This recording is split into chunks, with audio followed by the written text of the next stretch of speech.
YouTube और Facebook channel यह है पाकिस्तान देख रहे हैं। लाखों करोड़ों दुरुद हज़रत मोहम्मद मुस्तफ़ा सल्लल्लाहु अलैहि वसल्लम और आले मोहम्मद पर आज आप जानते हैं कि दोपहर 2 बजे 100 मोटो जो नोटिस लिया हुआ था, एक केस था और आज खुद नोटिस का केस था। चीफ जस्टिस उमर अता बंदयाल साहब ने पंजाब और KPK में जो इंतखाबात थे, ज़िमनी इंतखाबात थे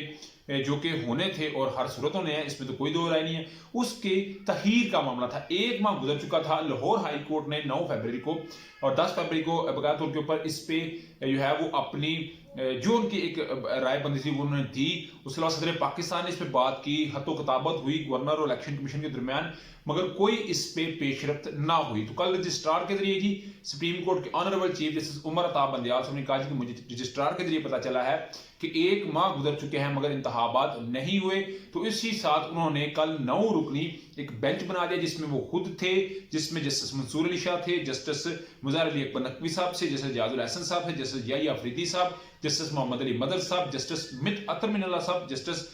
मंदोखेल और जस्टिस इजाजुल अहसन साहब, ये सारे थे। और इस सारे मामले के ऊपर जैसी समाअत हुई, मगर इससे पहले आज 2 बजे समाअत से पहले मुस्लिम लीग नवाज के एक वकील है मियां दाऊद साहब, बड़े डाई हार्ट सपोर्टर बनते हैं और कोई केस के अंदर भी है, वो भी मैं आपको बताता हूँ। उन्होंने आज एक जो है वो दरखास्त दे दी अदालत के अंदर, सुप्रीम कोर्ट के अंदर, जस्टिस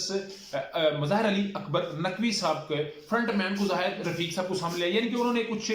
मिलान करने की कोशिश की, वो मैं आपको साथ लाजमी शेयर करूंगा। मगर आज की समाअत का हवाल यह है कि कल 11 बजे तक समाअत को मुलतवी कर दिया गया है और जिसमें बकाया तौर पर चीफ जस्टिस साहब ने कहा है कि सदर ने अगर तारीख का ऐलान कर दिया है तो वक्त हमारे पास बड़ा कम है। अटॉर्नी जनरल ने जो है उनसे कहा गया जी कि आप बताएं कि इसके ऊपर हमने अमल जो है वो इंतखाबात की तारीख किसने देनी है। तो जिसपे कहा गया अटॉर्नी जनरल की तरफ से कि कल तक तो नहीं हो सकता मगर हमें टाइम दे। मगर चीफ जस्टिस उमर अता बंदयाल साहब ने ये बात कही कि सोमवार तक यानी कि पीर को इसकी मुकम्मल हम जायजा लेंगे, मुकम्मल इस पर तफसील होगी, मगर कल थोड़ा थोड़ा तो इसको डिस्कस करेंगे। कल जी समाअत होगी मगर अगला पूरा हफ्ता जो है वो स्केड्यूल को खत्म कर दिया गया। खसूसी तौर पे इसी को रखा जाएगा और फैसला किया जाएगा कि पंजाब और KPK में इंतखाबात कब होंगे, क्योंकि इसके ऐलानात गवर्नर साहब वो नहीं कर रहे। वो कहते हैं मैंने समलेन तहलील की इसलिए मैं नहीं कर सकता। इलेक्शन कमीशन कहता है जी हमें सिक्योरिटी नहीं दी जा रही, पैसा नहीं दिया जा रहा तो हम इसलिए नहीं करवा रहे। हुकूमत से पूछे तो कहते हैं माशी हालात ऐसे नहीं है, सिक्योरिटी के हालात ठीक नहीं है। सदर पाकिस्तान 57(1) का इतलाक करते हैं तो कहा जाता है कि वो पंजाब और KPK में मुदाखलत नहीं कर सकते, वो कौमी असम्बली में मुदाखलत कर सकते हैं। तो ये एक बड़ा हवाल है जिसमें सारे मामलों को डिस्कस किया जाएगा। मगर आज एक इख्तलाफी नोट भी आया है जस्टिस मंदोखेल साहब की जानब से, जमाल मंदोखेल साहब की जानब से, कि जी क्यों ये एक 9 रुकनी बेंच बनाया गया है। और उन्होंने एक बात कही कि ये तो जस्टिस जाजुल अहसन और जस्टिस मुज़ाहिर अली अकबर नकवी साहब के कहने पे बनाया गया। जी बिल्कुल, जस्टिस जाजुल अहसन साहब और मुज़ाहिर अली अकबर नकवी साहब ने बाकायदा तौर पर ऊपर एक दरखास्त की चीफ जस्टिस साहब को कि आप पंजाब और खैबर पख्तूनख्वा में जो तखीर हो रही है इसके ऊपर आज खुद नोटिस लें। तो जस्टिस मंदोखेल साहब ने बकाया तौर पे ये एक बात कही कि उनके कहने पे हुआ है और चीफ इलेक्शन कमिश्नर को क्यों इस मामले में बुलाया जा रहा है। मगर चीफ इलेक्शन कमिश्नर अगर आएंगे तो फिर ही पता चलेगा ना कि इंतखाबात कब करवाने हैं, क्योंकि उन्होंने गो हेड देना है तो तभी मामला ठीक होना है, उसके अलावा तो नहीं हो सकता। मगर मुस्लिम लीग नवाज ने जब से जस्टिस मुज़ाहिर अली अकबर नकवी और जस्टिस इजाजुल अहसन साहब ने बाकायदा तौर पे ये एक रेफरेंस जो दरखास्त की है, 100 मोटो के दरखास्त किया है, उस वक्त से उनके लिए जो है वो मामला को बड़ा बोल्ड किया जा रहा है। आज मियां दाऊद साहब नून लीग के वकील है और इमरान खान साहब के ऊपर जो असैसिनेशन अटेम्प्ट हुआ था, वजीराबाद में एक हमला हुआ था, उसका जो एक मुलजम है नवीद, उसके ये वकील रह चुके हैं। तो डेफिनेटली वो एक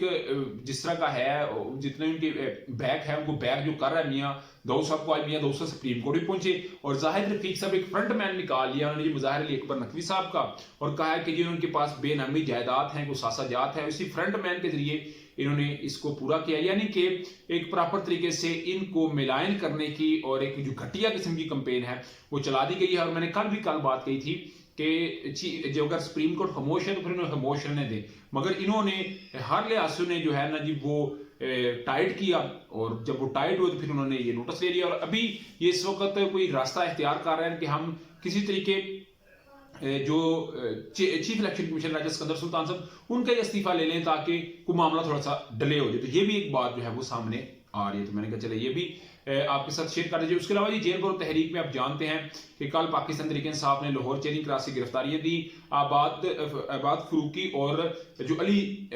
ज़ुबैरी साहब हैं بالکل مجھے اگر ان کا نیازی جو ہے میں نے ان کا انٹرویو بھی کیا تھا ہاکی اسٹیڈیم لاہور کے اندر، ان کے اوپر تھانہ سول لائن کے اندر جی دہشت گردی کا مقدمہ درج کر دیا گیا ہے، 14 روزہ جسمانی ریمانڈ بھی ہو گیا ہے، اور میں نے کل بھی آپ کو کہا تھا کہ پرانے کیسز میں ان کو ڈال کے جو نامعلوم ہے نا ان میں ان کو معلوم کر کے سزائیں دی جائیں گی۔ اس کے علاوہ جی شاہ محمود قریشی صاحب، اعظم سواتی اور اسد عمر صاحب کو کوٹ لکھپت جیل سے اس وقت اطلاعات ہے کہ منتقل کیا جا رہا ہے ڈیرہ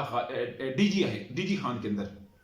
تو ڈی جی خان کے اندر کیا جا رہا ہے کیونکہ پاکستان تحریک صاحب نے بغیر طور پر یہ بات کی تھی کہ جہاں پہ ہمارے لوگ قیدی ہوں گے اس کے بعد ہم کیمپ لگائیں گے کہ رات کو کوئی معاملہ خراب نہ کر دیں، مگر جو اس وقت علاقہ مجسٹریٹ ہے ابھی تک ان کی اطلاعات یہ ہے کہ انہوں نے تو ابھی کچھ نہیں کہا، مگر ان کی بھی اطلاعات سامنے آئیں گی تو ڈیفینیٹلی ہم آپ کے ساتھ شیئر کریں گے۔ مگر رانا ثناء اللہ صاحب نے جیسے رات کے پریس کانفرنس کی اس میں یہ باتیں کہیں جی دیکھ لیں 80 بندے بھی نہیں پورے ہوئے، ہم نے تو 500 بندے کا ارینج کیا تھا، چوتھی پولیس کی گاڑی ان کا انتظار ہی کرتی رہی، انہیں جو ہے وہ واضح دیتی رہی مگر یہ نہ آئے، اور یہ نا ایک پلان تیار کیا گیا تھا اور ان کے ایک دل تھا کہ کل تھوڑا بہت ہلا بلا ہوتا، مگر پاکستان تحریک انصاف نے جوش بجائے ہوش سے کام لیا۔ اس کے علاوہ جی پشاور سے آج بھی گرفتاریاں ہیں، پرویز ہٹر صاحب کی قیادت کے اندر ہوں گی کل 4:05 پہ شیخ رشید، فیاض الحسن چوہان، واسق قیوم اور عامر محمود کیانی، یعنی کہ جو راولپنڈی سے اعلیٰ قیادت ہے وہ بھی گرفتاریاں دے گی، اور ڈیفینیٹلی ان کا ایک ہی عزم ہے، ایک ہی ان کا ارادہ ہے کہ جی کسی صورت ہم نے انتخابات پنجاب اور KPK میں لازمی کروانے ہیں۔ اس کے علاوہ جی حامد میر صاحب کے بھائی ہیں عامر میر صاحب، وہ اس وقت آئے تو 3 ماہ کے لیے کیئر ٹیکر آئے نا انفارمیشن منسٹر، مگر وہ کہتے ہیں جی کہ لوگ بیوقوف ہیں، ورکر بیوقوف ہیں، گرفتاری عمران خان کو دینی چاہیے، یعنی کہ وہ ایسی باتیں کر رہے ہیں کہ جو میرا خیال ہے کیئر ٹیکر سسٹم میں ایسی باتیں نہیں، کیونکہ وہ میوچل آتا ہے، وہ کسی بھی سائیڈ کی جو ہے وہ سائیڈ نہیں لینے آتا، وہ اگر نون لیگ کا تو نون لیگ کا نہیں ہوگا، وہ PTI نون لیگ دونوں کو ساتھ لے کے چلے گا، پیپلز پارٹی کو ساتھ لے کے چلے گا، مگر یہاں پہ تو کایا ہی پلٹی نظر آ رہی ہے۔ اس کے علاوہ جی الیکشن کمیشن نے اٹارنی جنرل صاحب کا معاملہ تھا، اٹارنی جنرل صاحب نے باقاعدہ طور پہ یہ بات کہی کہ جی کسی صورت صدر پاکستان کو اختیار نہیں، انہوں نے کہا لکھ دیں، تو اٹارنی جنرل تھوڑے سیانے پہ انہوں نے کہا میں لکھاں گا نہیں کیونکہ چیلنج ہو سکتا ہے۔ تو آج ہی ایک اجلاس تھا، ورکنگ کرنی تھی اٹارنی جنرل کے بیان کے اوپر، مگر الیکشن کمیشن نے کہا ہے کہ یہ تو سپریم کورٹ نے از خود نوٹس لے لیا ہے، سو موٹو لے لیا ہے، تو ہم اگلی تفصیل ادھر ہی بتائیں گے۔ تو یہ ابھی تک کی اپڈیٹ تھے، ابھی تک کا ولاگ تھا، اس کے متعلق آپ کوئی بھی رہا ہو لازمی کمنٹ سے شیئر کیجیے گا۔ ولاگ کی ویڈیو پسند ہے تو پھر چینل کو لائک سبسکرائب اپنے دوستوں سے شیئر کر لیجیے گا۔ نیکسٹ ویڈیو کے لیے ہوسٹ کو جاتی اللہ کا